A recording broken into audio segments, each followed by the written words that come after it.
ప్రతిఘటన టీవీకి స్వాగతం. క్షణక్షణం మీకోసం. శ్రీశైలం ఎడమగట్టు కాలువ సొరంగం తవ్వకం పనులను పునఃప్రారంభించేందుకు సుముహూర్తం ఖరారైంది. ఈ నెలాఖరు నుంచి టెన్నెల్ త్రవ్వకం చేపట్టనున్నట్లు నిర్మాణ సంస్థ ప్రకటించింది.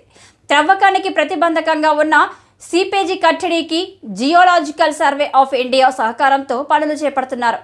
సిపేజీ కొంత దూరం దాకా ఉంటుందని గుర్తించి దానిని కట్టడి చేసే పనులు ప్రస్తుతం పూర్తి స్థాయిలో జరుగుతున్నాయి.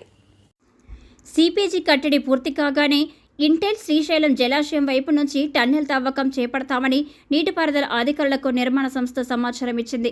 ఇక టన్నెల్ బోరింగ్ మిషన్లో బేగింపులు పాడైపోవడంతో కొత్త బేరింగులు తెప్పించారు. వీటిని బిగింపు పూర్తయ్యాక నవంబర్లో అవుట్లెట్ వైపు నుంచి టన్నెల్ తవ్వకం చేపట్టనున్నారు. మరోవైపు సిపేజీతో పాటు బేరింగ్ల కోసం నిర్మాణ సంస్థకు 50 కోట్ల నిధులను ప్రభుత్వం ఇదివరకు విడుదల చేసింది. రాష్ట్రంలో కాంగ్రెస్ ప్రభుత్వం ఏర్పడ్డాక ఈఎన్సీ జి అనిల్ కుమార్ నేతృత్వంలో ఏర్పాటైన కమిటీ చేసిన ప్రతిపాదన మేరకు ఈ నిధులను విడుదల చేశారు. రెండు వైపులా నవంబర్ నుంచి టన్నెల్ తవ్వకం ప్రారంభిస్తే నెలకు 300 మీటర్ల చొప్పున 33 నెలల్లో టన్నెల్ పూర్తి చేయగలమని నిర్మాణ సంస్థ ప్రభుత్వానికి సంకేతాలు ఇచ్చింది. అనుకున్న విధంగా ఈ ప్రాజెక్టు పూర్తయి ఉమ్మడి నల్గొండ జిల్లాలో 3 లక్షల ఎకరాలకు సాగునీటితో పాటు 516 ఫ్లోరైడ్ ప్రభావిత గ్రామాలకు త్రాగునీరు గ్రావిటీతో చేరనుంది.